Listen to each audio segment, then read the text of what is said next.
नमस्कार दर्शकों, खबरनवीस में आपका स्वागत है। अगर आपने खबरनवीस को सब्सक्राइब नहीं किया है तो इसे जरूर सब्सक्राइब करें और लेटेस्ट खबरों और अपडेट्स के लिए बेल आइकॉन को भी जरूर दबाएं। सर, गाजीपुर के प्रेस भवन में प्रेस वार्ता, क्या उद्देश्य है, क्या बताएंगे? देखिए, पिछले लोकसभा चुनाव के बीते लगभग 3 महीने हो गए। गाजीपुर जिले में जो एक समस्या पिछले 4 दशक से थी, जातीय और धार्मिक उन्माद के बलों पे चुनाव के पहले भी कार्य होते थे, चुनाव के बाद भी उसी सहारे से आगे बढ़ने की कोशिश होती थी। आज भी जनता के बुनियादी मुद्दे जस के तस हैं। विश्वविद्यालय बनाने की बात सभी दलों ने, सभी प्रत्याशियों ने यहाँ की थी, सभी मौन हैं। बंद पड़ी मिलों के उद्धार के लिए, जर्जर सड़कों के निर्माण के लिए जो एक प्रयास होना चाहिए था,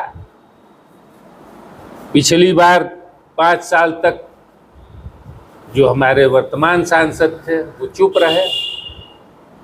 इस बात की इस चुनाव में जोरदार चर्चा रही और इस बार मुखर हुए हैं तो फिर अपने वही पुराने अंदाज पे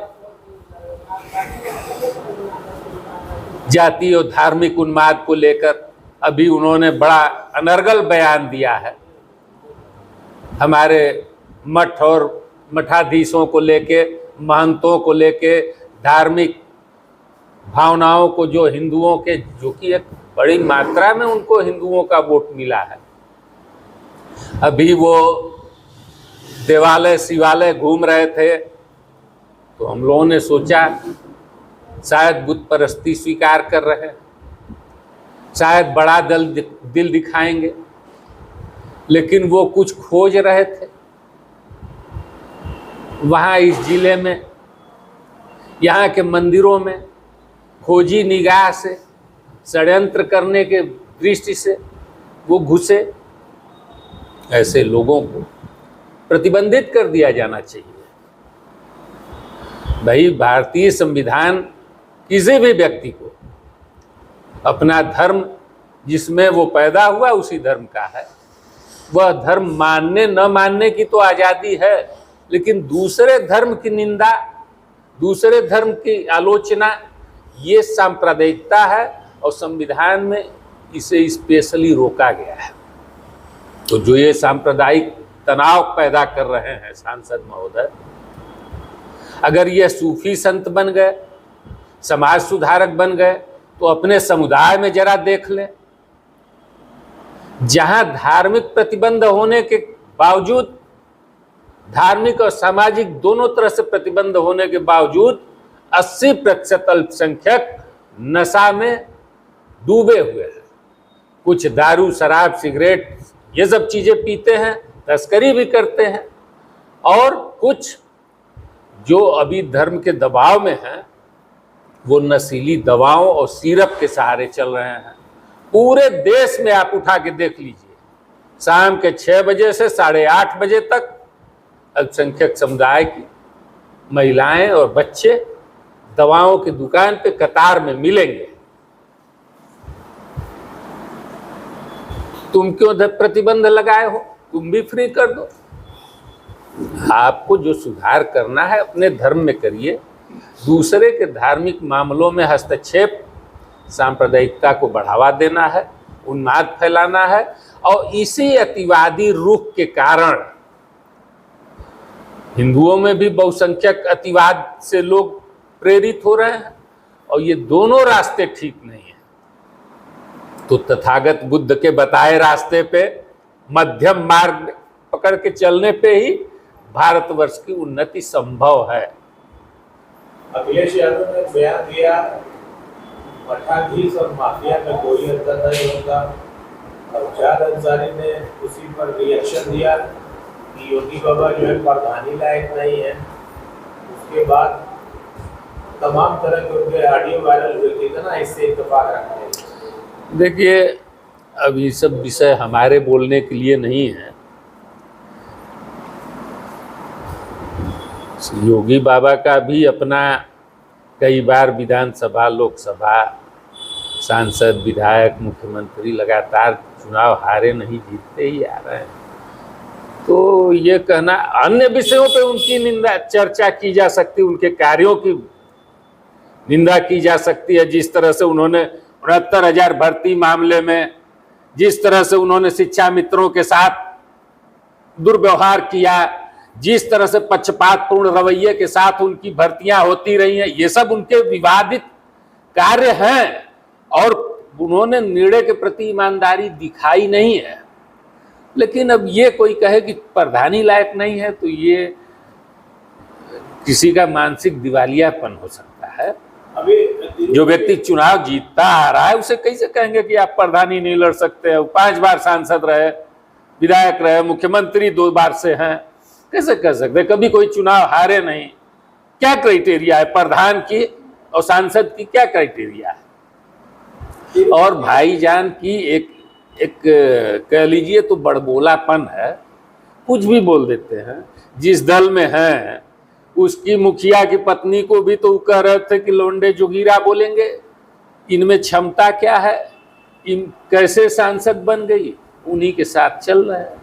आपको क्या लगता है कि अफजल अंसारी ने जो पिछले दिन बयान दिया था उस पर उनको माफी मांगनी चाहिए? देखिए, उस पर वो माफी मांगे न माने, सरकार को सख्त कार्रवाई करनी चाहिए। FIR में विधिवत जांच करके उस पर अभी कई संगीन धाराएं लगनी है। वो तो एक अभी खानापूर्ति उसको हम कहेंगे। विधिवत जांच करके धाराएं और बढ़ेंगी और बढ़नी चाहिए। जो उन्होंने बयान दिया है वो नितांत निंदनीय है और ऐसे किसी जिम्मेदार पद पे बैठे व्यक्ति का बयान होना नहीं चाहिए जो संसद में है। इससे संसद की गरिमा तार तार हुई है। आप संसद में ओथ लेते हो और उस ओथ के खिलाफ कार्य करते हो, गैर संवैधानिक कार्य करते हो, तो ये सब मामला गंभीर है। उस पर पुलिस हमारे समझ से, अगर पुलिस कम में सिमट गई तो मैं हूँ अभी उसको बढ़ाने के लिए। जब पुलिस का काम समाप्त होगा तब मेरा काम शुरू होगा। इस मामले को हम छोड़ने वाले नहीं हैं। आगे देखेंगे इसमें क्या किया जा सकता है। क्या मनोदशा रही होगी ये सब बात करने के पीछे? देखिए, हमें लगता है कि आगामी विधानसभा चुनाव को देख के, बाई इलेक्शन को भी वो लोग मान रहे हैं कि ये सेमीफाइनल है, और विधानसभा में फिर वो जातीय और धार्मिक उन्माद फैला करके चुनाव लड़ने की, भाई उनका काम तो कुछ रहा नहीं है। और केवल व्यंग्यबाजी, केवल व्यंग बोलना, कोई सार्थक सदन में चर्चा नहीं, किसी इशू पे बहस नहीं, कोई सवाल उठाना नहीं, तो आप और संसद के बाहर निकल के संसदीय गरिमा के खिलाफ काम करना, ये सब क्या बता सकते हैं हम कि क्या मानसिकता रही होगी? पब्लिक समझ जाएगी। एक सवाल ये था कि तिरुपति बालाजी मंदिर के जो लड्डू में घी का विवाद है, अफजल अंसारी कह रहे हैं कि एनिमल फैट तो देसी घी में आएगा ही आएगा। तो उन्होंने एक व्याख्या की, उन्होंने ये कहा कि नहीं, वो लड्डू मैंने खाया है, वो स्वादिष्ट और शुद्ध है, सिर्फ गुजरात का ठेका, गुजरात में वो ठेका चला जाए इसलिए। देखिए, कुछ पारखी होते हैं खा के स्वाद परखने वाले, लेकिन मुझे जहाँ तक पता है कि वो साइंटिस्ट नहीं है। और जो मान्य तथ्यों के आधार पे जो उसका विश्लेषण होना है कि इस चीज़ में किस चीज़ की कितनी मात्रा होनी चाहिए और कितनी मिल रही है, उससे कम ज़्यादा होने पे उसे इम्प्योर कहा जाता है। इम्प्योरिटी का मतलब कुछ खास नहीं होता। 200% प्योर जैसे दूध और 100% शुद्ध पानी, दोनों को मिला देने से उसकी शुद्धता न 200% हो जाती है न 0% हो जाती है, लेकिन उसमें एडल्ट्रेशन आ जाता है। और एडल्ट्रेशन का मतलब होता है कि किसी भी वस्तु का अपने नैतिक गुण धर्मों से विचलित हो जाना। तो उसके जो मान्य क्राइटेरिया है वो है कि कौन से तत्व कितने किसमें पाए जाते हैं, वो अपने गुण धर्मों का पालन करता है तो शुद्ध है, और अगर उसमें कुछ मिलावट की गई तो वो एडल्ट्रेशन में आता है। जांच जिस दिशा में चल रही है वो होनी चाहिए। जांच होनी चाहिए, तो जांच से पता चलना चाहिए कि आखिर इस तरह से अब 320 रुपया किलो घी मिल रहा है तो घी कैसे मिलेगा 320 रुपया किलो। और इसमें जो सरकारी झोल है, सारे हिंदू मठ मंदिरों पे तो सरकार का कब्जा हो गया है, और यहाँ से जो आमदनी होती है वो तमाम चर्चों में भी जाता है और मस्जिदों में भी जाता है तमाम। तो ये तो पहले हमारे संतों को ही वापस किया जाना चाहिए। मठ मंदिर तो जिनका है उनके पास रहना चाहिए, सरकार का इसमें हस्तक्षेप बंद होना चाहिए। और सरकार आएगी तो ऐसे ही 200 रुपया किलो देसी घी खरीद के लड्डू बनवाएगी।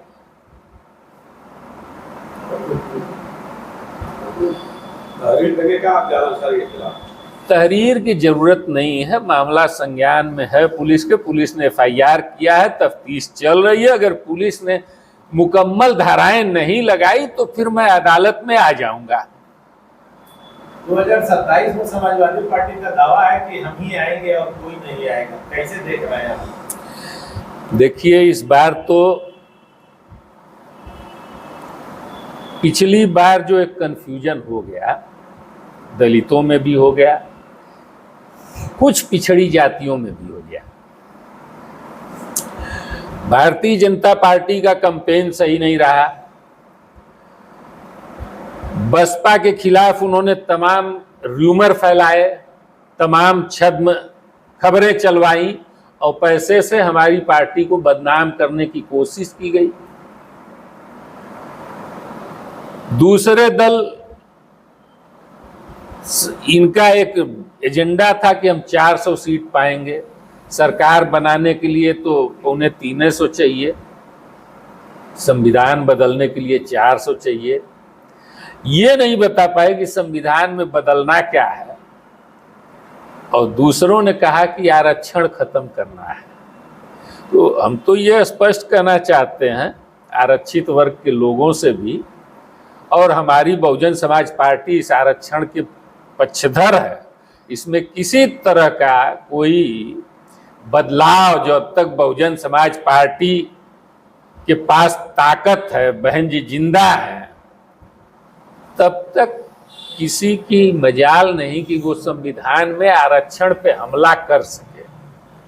हालांकि संविधान में आरक्षण की हितकर केवल बहुजन समाज पार्टी है, छलावा तो समाजवादी पार्टी तो सीधे दलितों के आरक्षण के विरोध में थी। अभी जो बंटवारा हुआ है, इसमें डिवीजन हुआ है अप्रेस्ड क्लास के आरक्षण में, रिजर्वेशन में, इस पे भी कांग्रेस ने, समाजवादी पार्टी ने, सबने तो साथ दिया, कोर्ट के फैसले के साथ खड़े रहे।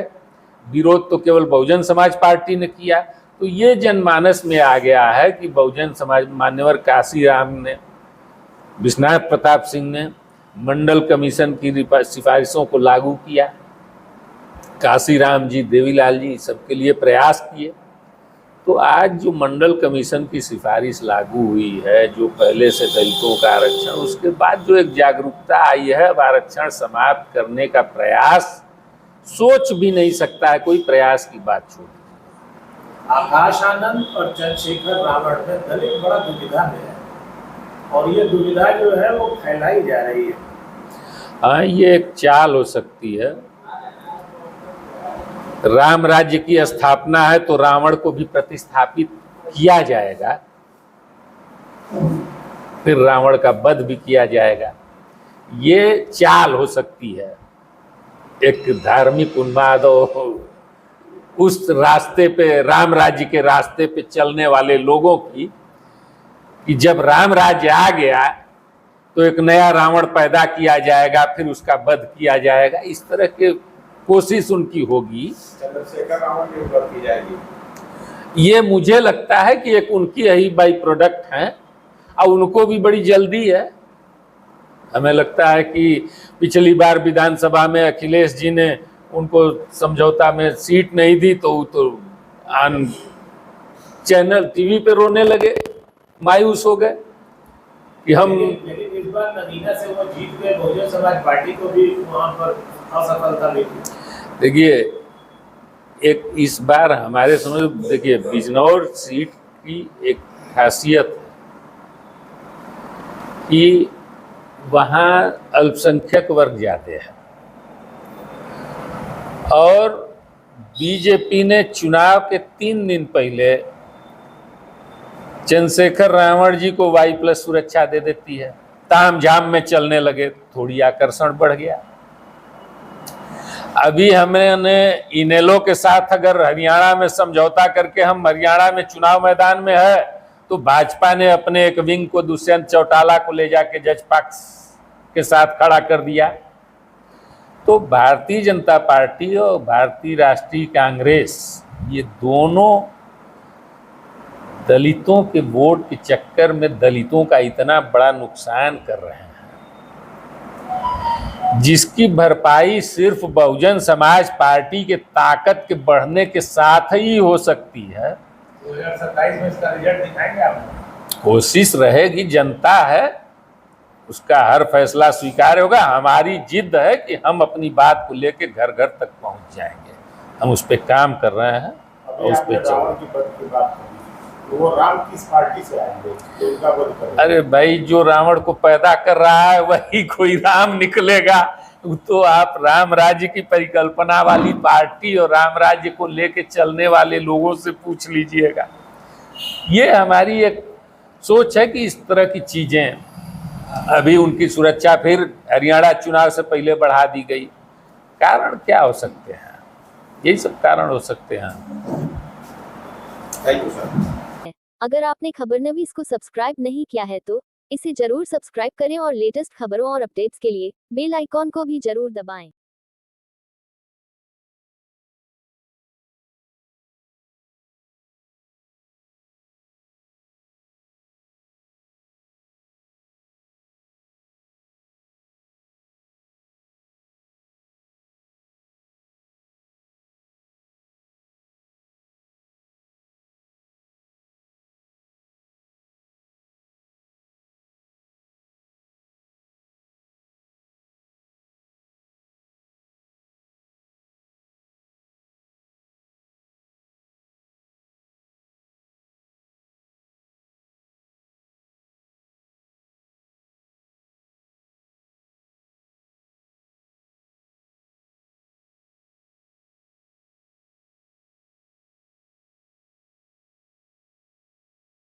अब इस मामले पर मोहम्मदाबाद के पूर्व विधायक स्वर्गीय कृष्णानंद राय और पूर्व विधायक अलका राय के बेटे और भाजपा नेता पीयूष राय ने भी सही ठहराया है।